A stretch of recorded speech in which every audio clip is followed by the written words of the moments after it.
Hi, welcome back to the channel and thanks for joining me. So first of all, I'll just say a quick apology for being a little bit late with this video. I do normally try and post at the weekend and there's a good reason in my opinion why I didn't do it this weekend, and that was because I really hadn't I wasn't comfortable with my kind of initial impressions about what I'm going to talk about, which is this magnificent beastie here, the new UHQR of the Doors album L.A. Woman. Now, it is an absolute favourite album of mine. I absolutely love it. And for years and years and years, I've had this, which is I'll take it out the string, this is the wrapper so you can see it nicely. This is a UK original, and I'll show you what you get in here. So that's the original inner. All exceptionally cool. So that's an unlined paper inner, and then here's my original vinyl. Now I need to point out this is a UK original, not a US original. Okay, matrix number in the groove there, K42000A1, and sorry, I may have read that wrong. K42090B1. Yeah, 90, not 4, it's not 000. Anyway, that's my and I don't know if you can see that, but it's in very, very, very nice condition. I would say this is easily VG plus, easily. It's a really, really nice copy. And that's been my reference for some time, for a good number of years, and as I say, it's a real favourite album. But it struck me. There's two things about the new UHQR release which struck me as kind of interesting. One is that they've there's a few things. One is that they've changed the box, and I will briefly touch on that in a minute. Two is that it's 33 RPM rather than 45 RPM. And three is that they already do a 45 RPM version. Now, I didn't actually already have this, so I bought these two together specifically to compare. I so enjoyed my original. I didn't really kind of see the need to get this many years ago when it came out, or a few years ago when it came out. Didn't particularly feel inclined to get the Doors box set.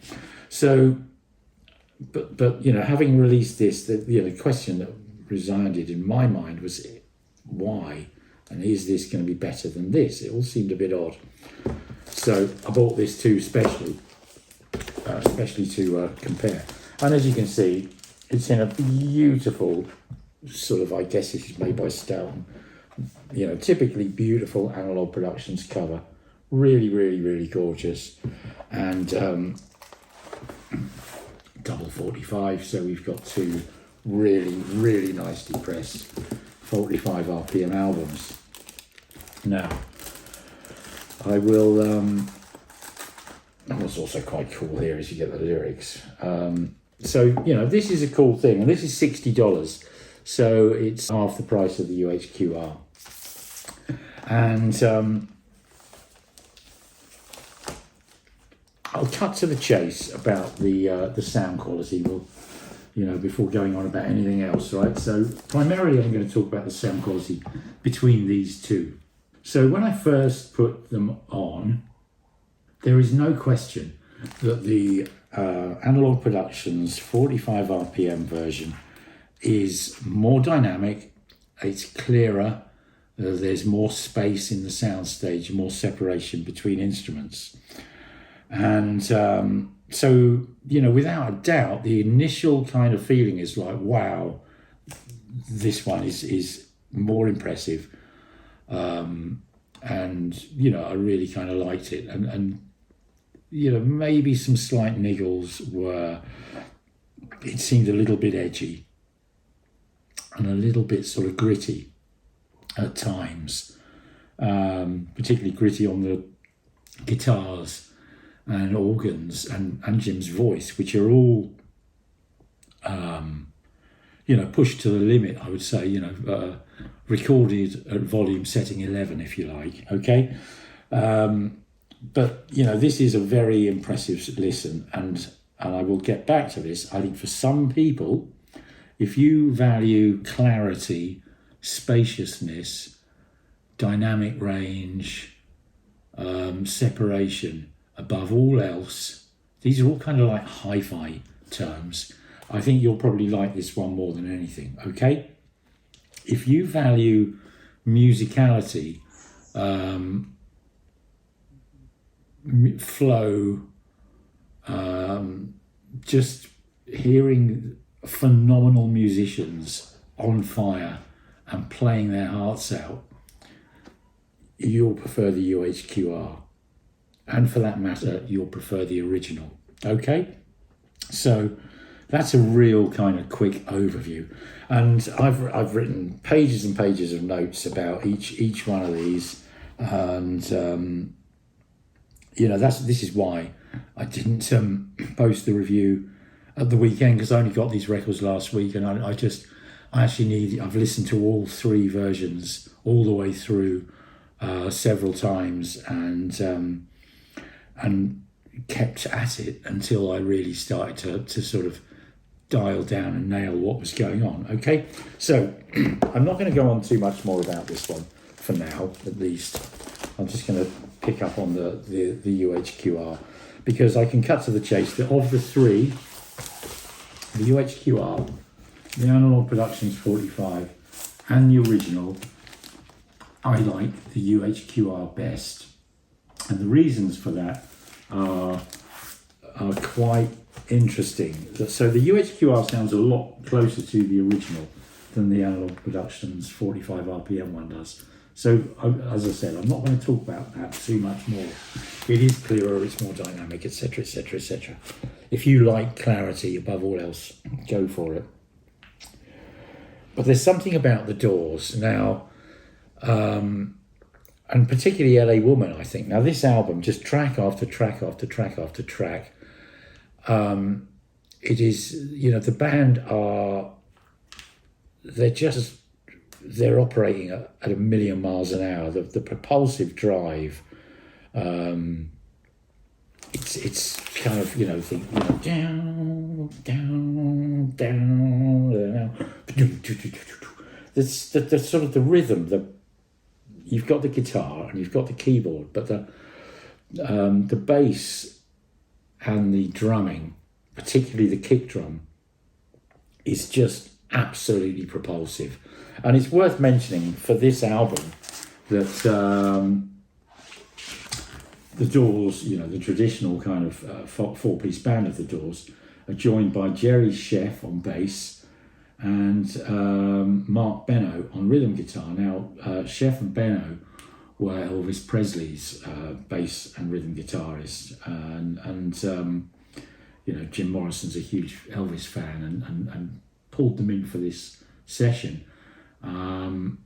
And you can kind of hear it. It's just so utterly groovy, phenomenally propulsive, and it's in that respect, these two beat the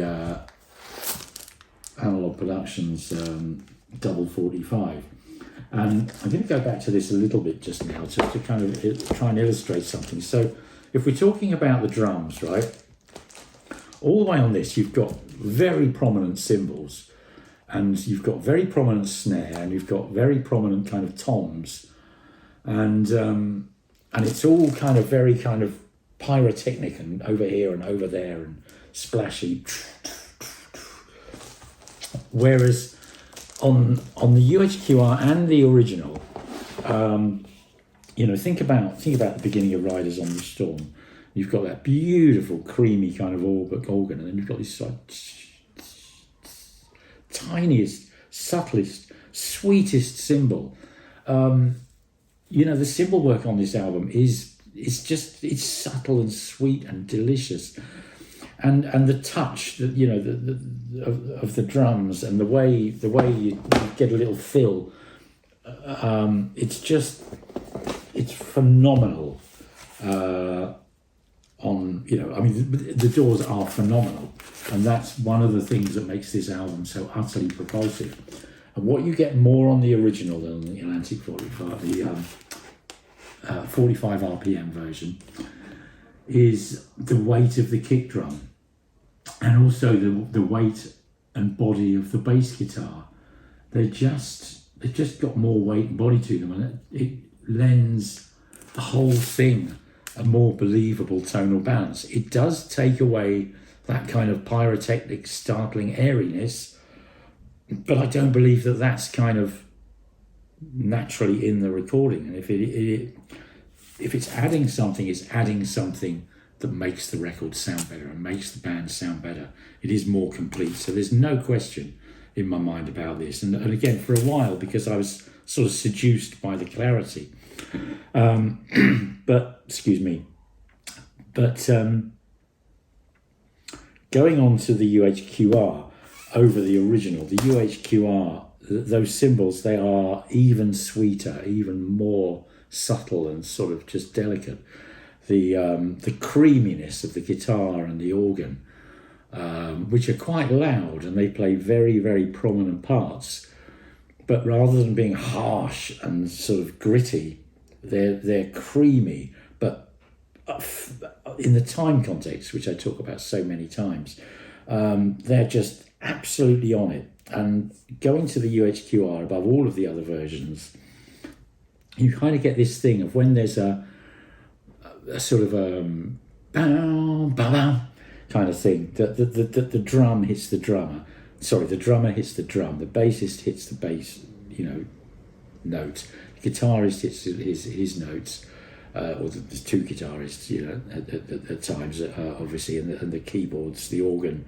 And it's just that power and immediacy and absolutely on it in a time sense that is unparalleled on the UHQR. The kick drum has more weight on this than on any of the others, and the bass has more body. And even though that sort of clarity, if you like, the blown apart, I wrote in my notes, I can't be bothered to look for them, but it was about this. It was when listening to this, after I'd sort of started to really get it, you start to realise that this one is it's not clearer just per se. It's kind of deconstructed,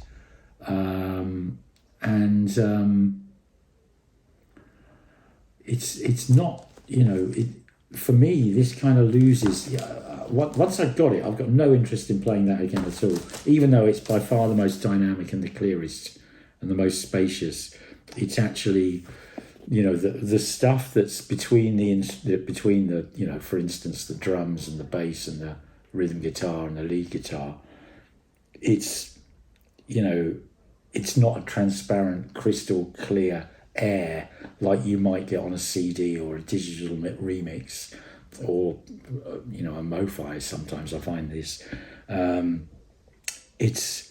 It's filled with the air that's got the essence of the studio in it, and it's got the energy of the performance in it, and it's absolutely bloody stunning, frankly.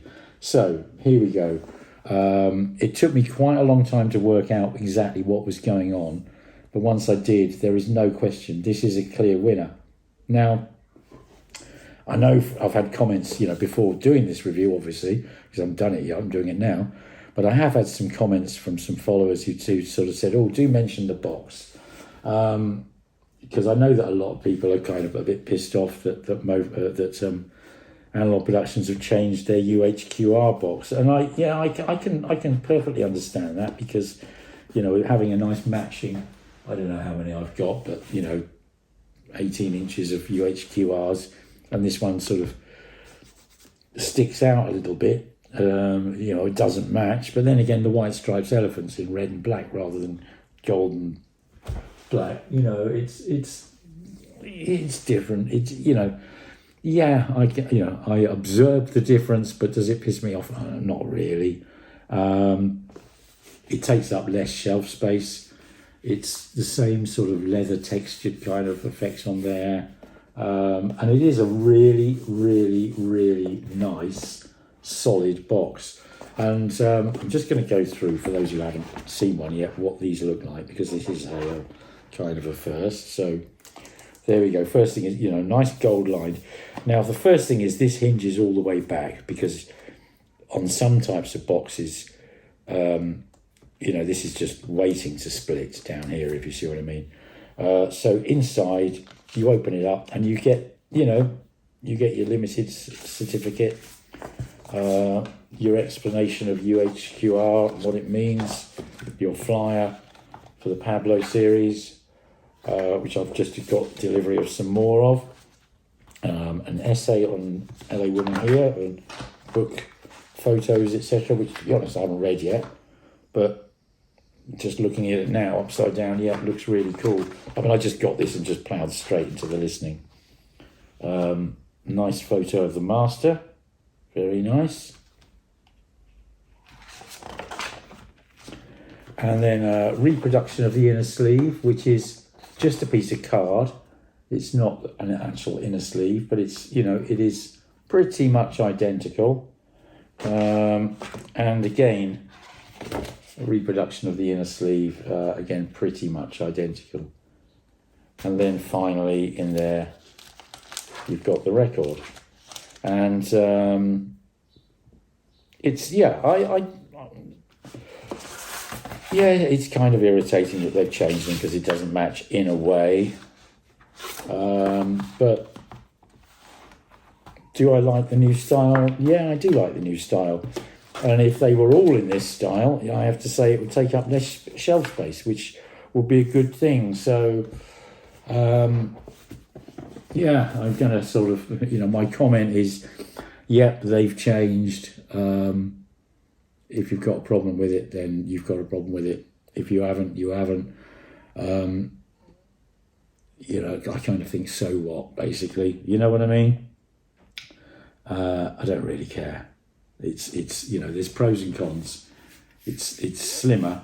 I will point out it's actually a little bit taller, which, if you have very tightly made shelves, might be an issue. But it's a beautiful box, nevertheless. And I think that's really just about all I've got to say about it. It is, the Doors were a phenomenal band. This is their last album they made. They made it after they last toured, and only about 8 weeks before Jim died. So, this is kind of their, even though they had some posthumous releases, this is kind of the last thing that's, really on the, in the moment, if you like, of the Doors' existence. And I mean, for me, this and the first album are the two absolute must-haves, and are just up there in all-time phenomenal records of, in the history of music. It's absolutely phenomenal. But one of the things for me about the Doors is that absolute propulsive, incredible, intense, passionate on itness of the musicianship and the writing and the compositions and etc. etc. And that's what this gets more than anything. So if you really love the Doors, I think you will love this. If you're a real kind of like hi-fi clarity spaciousness nut, you might prefer this. That's all I can kind of say. I think it's fair to sort of look at it from both perspectives. Okay, but this is an absolute joy to listen to, and as I say, we me and my wife, we listen to this over and over and over, kind of nailing down what exactly is going on and where the differences lie. One other comment I've had a few friends saying is that why isn't it 45 RPM? Honest answer to that is I don't know, but at the end of the day, this one is, this one isn't, and the 33 sounds better. So if they made a 45 RPM UHQR Would I buy it? Well, yeah, I'm sure I would, because I'd want to hear it and compare it. But if they made it just by using these plates again, which is kind of what they did with the Miles Davis Kind of Blue, they used the old Classic Records plates. They've obviously got 45 RPM plates. If they were using these plates again, then no, I wouldn't actually. This is the new reference for this album for me. I haven't heard the DCC version, which I know some people rave about, but all I can kind of do is compare what I have. But as I always try to do is compare it with an original, because that to me shows what the intent was, if you like. So on this one, massive thumbs up to Chad. There's only 4,500 of these pressed. I'm not totally sure how many there are left, if any, but yeah, it's phenomenal. And actually, the fact it sounds so damn good, and it is 33, so I'd only have to, I'd rather not get up halfway through an album side and change the side if I have to, because the sound quality is dependent on it. Fair enough, but I'm not complaining that this is 33, because I don't have to do that, and it's the best sounding quality copy I've got on vinyl, no question. Okay, so it's a win all round. Thanks very much for watching, and I'll see you all again soon. Cheers. Bye.